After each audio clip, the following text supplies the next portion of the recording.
Monsieur le ministre, très cher grand frère, Monsieur Atangandji Paul, ceci est une lettre ouverte. Je suis venu te voir dans ton bureau car le fils de Paul Biya, Mokulu Vondo Akam, directeur général de la CNPS, m'a interdit d'exercer le métier de journalisme à vie au Cameroun. J'étais avec le colonel Avom de la GP. Monsieur Atangandji, grand frère, tu m'as dit d'aller me mettre à genoux devant lui. Je l'ai fait. Il m'a quand même condamné à 2 ans d'emprisonnement.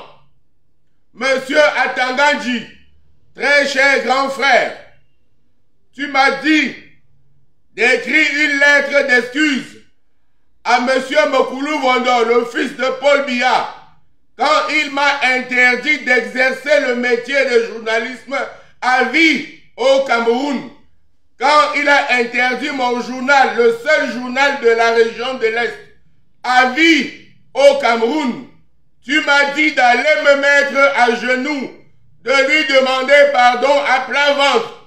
Il a exigé que tous les chefs traditionnels de la région de l'Est viennent se mettre à genoux devant lui. Malgré ça, il m'a interdit de faire le métier de journalisme au Cameroun. À vie, tu étais là, tu n'as rien fait. Il m'a interdit mon journal, la Tribune de l'Est. À vie, tu étais là, tu n'as rien fait. J'ai écrit à Paul Biya, son père, il n'a rien fait. J'ai erré dans la ville, à mendier, à demander à manger pour ma mère, qui est morte de maladie, sans soin, à mendier, à manger pour ma femme. Elle est morte de maladie, d'un cancer du foie, sans soin. Nous l'avons enterré sans cercueil.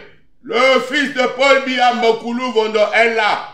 Penses-tu, monsieur Atangandji, que j'ai voté pour Paul Biya à cette élection? Non. J'ai voté au collège Fleming. J'ai voté avec mon fils. Nous avons voté pour Issa Tirouma. Explique-moi comment dans ce bureau de vote, Paul Biya a fait 100%.